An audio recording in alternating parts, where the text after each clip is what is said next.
Good morning to all of you student.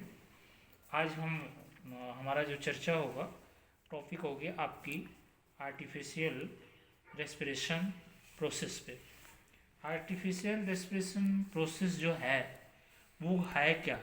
एक तरह से आपको बनावटी सांस आप कैसे करेंगे आर्टिफिशियल रेस्पिरेशन प्रोसेस में।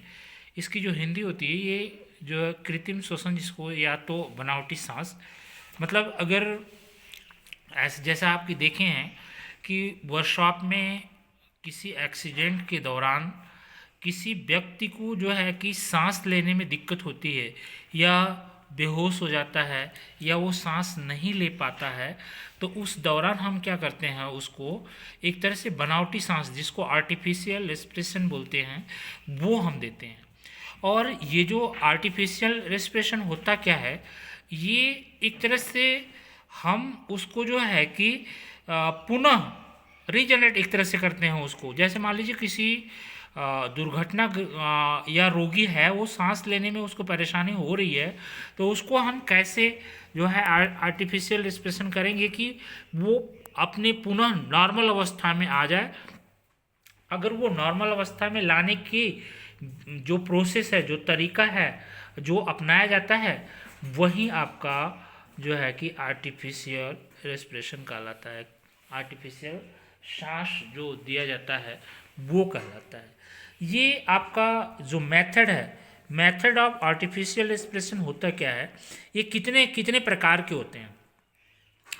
ये आपके 3 मेथड हैं। पहला है आपका सिल्वेस्टर, दूसरा है आपका सेपर, तीसरा है लबॉट। ये 3 विधि हम अपनाते हैं फर्स्ट एड के दौरान। अगर रोगी को सांस लेने में दिक्कत हो रही है तो उस दौरान हम ये 3 प्रोसेस अपनाएंगे।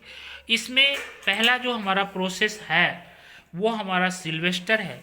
ये सिल्वेस्टर में हम क्या करते हैं, सिल्वेस्टर प्रोसेस में करते क्या हैं, आपको यहाँ से हम समझाते हैं। देखो, ये आपके ही जो है कि ट्रेड के बच्चे इस तरह से आप डायरी मेंटेन किए हुए हैं और इसी तरीके से आपको भी डायरी मेंटेन करनी होगी। इसमें ये पूरा प्रोसेस दिया है और यहाँ पर देखो बाय फिगर ये लड़का आपको समझा रहा है सिल्वेस्टर में हो क्या रहा है। सिल्वेस्टर में आप इसको क्या करते हैं, यहाँ पे ये सामने जो है कि आपका पेशेंट बेहोश है, ठीक है। इसमें आपको करना क्या है कि यहाँ पे इसके जो कपड़े हैं इसको ऊपर से लूज कर देने चाहिए। इस पेशेंट के ऊपर से कपड़े आप लूज कीजिए, इसको सीधा चित्त अवस्था में लिटा दीजिए। इसके बाद ठीक इसके सर के सामने आप घुटनों के बल बैठ जाइए। घुटनों के बल बैठने के बाद इसके जो है कि ये जो हाथ है इसका, इसको पीछे की तरफ खींचिए। इसके हाथ को पीछे की तरफ जमीन से टच कराते हुए इसके पीछे, तभी ये क्या होगा, यहाँ से जो डायफ्राम है, आपके लंग्स जो हैं ये खींचेंगे। तो जब ये ऊपर खींचेंगे तो अंदर से इसके हवा बाहर निकलेगी और जब इसको फिर दोबारा क्या करेंगे, ये इसके हाथ को मोड़ करके इसके चेस्ट के ऊपर हल्का सा पुश करेंगे। तो जब हल्का सा पुश करेंगे तो क्या होगा, अंदर की तरफ हवा आएगी। तो कहने का मतलब हम क्या कर रहे हैं, हम इसको, ये क्या है, एक तो अनकॉन्शियस है, ये बेहोश है, इसको नहीं पता लग रहा है हम सांस लेना है क्या करना है।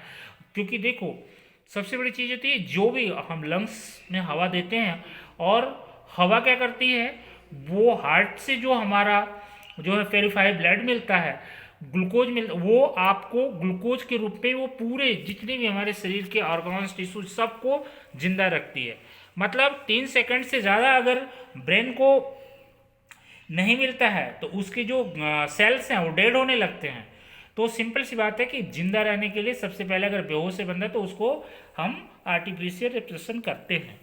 और यहाँ पर ये जो प्रोसेस है इसको अपनाने में कम से कम हम हर मिनट में ये क्रिया 10 से 12 बार करते हैं और ये तब तक करते रहते हैं जब तक पेशेंट नॉर्मल ना हो जाए, ठीक है। जब नॉर्मल पेशेंट हो जाएगा, ऐसा नहीं है कि इसको कंटिन्यू आप करते हो पेशेंट नॉर्मल ना हो। अगर ऐसी कंडीशन में आप कुछ देर के बाद 2 मिनट 4 मिनट के बाद अगर पेशेंट इस तरह से नहीं होता है तो तुरंत इमीडिएटली आप डॉक्टर से कंसल्ट करना पड़ेगा। तो ये आपकी जो है सिल्वेस्टर विधि है। इसके बाद इसमें दूसरी हमारी जो विधि है वो है सेपर विधि। सेपर विधि में क्या होता है, इसमें भी क्या करते हैं, पेशेंट को जो है कि इसके जो कपड़े हैं, इसको एक्सीडेंट के दौरान अगर ये जो बेहोश है तो इसमें हम क्या करेंगे इसको, कि इसके ऊपर के कपड़े या तो खोल देंगे या तो इसको लूज कर देंगे, बटन वगैरह खोल देंगे, और इसको औंधे मुंह मतलब उल्टा इसको लेटा देंगे। उल्टा लेटाने के बाद क्या करेंगे, इसको जो है कि इसकी पीठ के ऊपर पसलियों के पास में जो है कि दबाव डालेंगे, पुश करेंगे। जब पुश करेंगे तो क्या होगा, इसके जो लंग्स है वो दबेंगे, इसके अंदर की हवा बाहर जाएगी, और इसको जब छोड़ेंगे तो अंदर की बाहर की हवा अंदर आएगी। तो कहने का मतलब ये हवा अंदर बाहर जब करेगा लंग्स के तो ये सांस लेने की कोशिश करेगा। और दूसरी चीज, ऐसी अवस्था में ये जो पेशेंट बेहोश है, इसकी जो जीभ है, मुंह है, इसको साफ कपड़े से साफ कर देना चाहिए, ताकि अगर इसके गले में किसी तरह की जो लार है या और कोई चीज़ ऐसी फंसी हुई है जिसको सांस लेने में दिक्कत हो रही है, या नाक में साफ कर देना चाहिए। तो इन दोनों क्रियाओं में, चाहे वो सेफर हो चाहे वो जो है कि सिल्वेस्टर हो, इन दोनों क्रियाओं में मुंह को साफ करना चाहिए। इसके बाद ये भी 10 से 12 जो है कि मिनट तक करना चाहिए। 10 से 12 1 मिनट में 10 से 12 बार ये क्रिया अपनानी चाहिए। और ये क्रिया तब तक अपनानी चाहिए जब तक कि ये नॉर्मल कंडीशन में पेशेंट ना हो। और ये चीज़ भी ध्यान रखना चाहिए कि बी केयरफुल, अगर पेशेंट को ये दोनों क्रिया करते समय किसी भी तरह का जो है कि आपको ये दिक्कत नहीं होनी चाहिए उसको। ऐसा नहीं है कि अब मान लीजिए इसकी रीढ़ की हड्डी टूटी हुई है या इसकी रिब टूटी हुई है, आप इसको जबरदस्ती पुश कर रहे हो, ऐसी कंडीशन नहीं होनी चाहिए। आपको जज कर लेना होगा कि क्या ये इस तरह की कंडीशन लायक है कि नहीं है। इसके बाद एक तीसरी विधि है लेबोर्ट।